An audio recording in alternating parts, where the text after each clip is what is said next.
Hello. Today I would like to talk about Caiden Cowger. I was watching the news and it was talking about Caiden Cowger. He's a 14-year-old conservative talk show radio host. I mean, good God, Jesus, man. Who lets a 14-year-old have a talk show? I'm gonna let a 14-year-old boy have a potato gun, much less a talk show where they can reach large amounts of people. That's just me.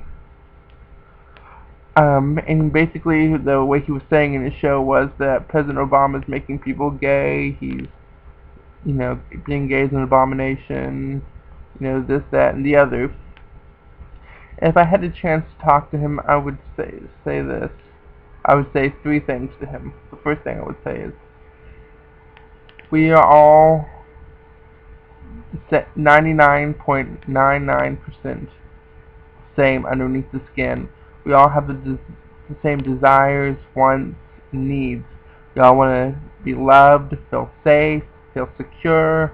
There's a hierarchy of our needs. It's called Maslow's hierarchy of needs. No one, I think, would willingly choose to be discriminated against. Why would anyone do that? When someone comes out as gay or lesbian, they're often rejected by their family, by their friends, by their church community.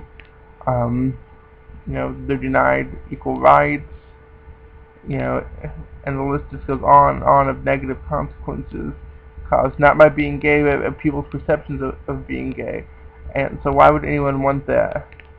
I mean, we all have a need to feel safe and secure, and just the sheer amount of discrimination someone experiences for being gay, to me, would,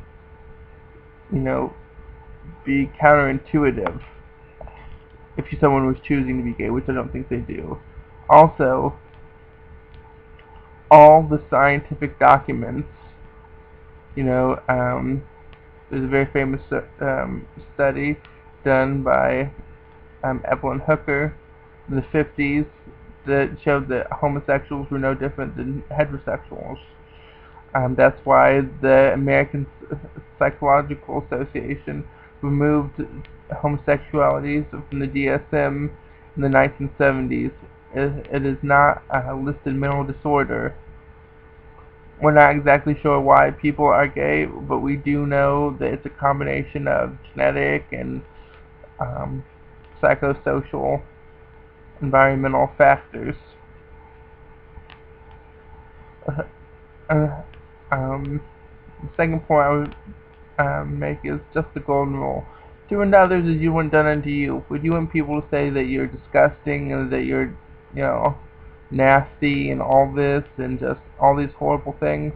No, you wouldn't. So why would you do that? Say that to someone else? You talked about the Word of God. Well, the Word of God says, "Love thy neighbor as thyself." Do unto others as you'd want done unto you. Judge not, lest ye be judged. Forgive us our sins as we forgive others who've sinned against us.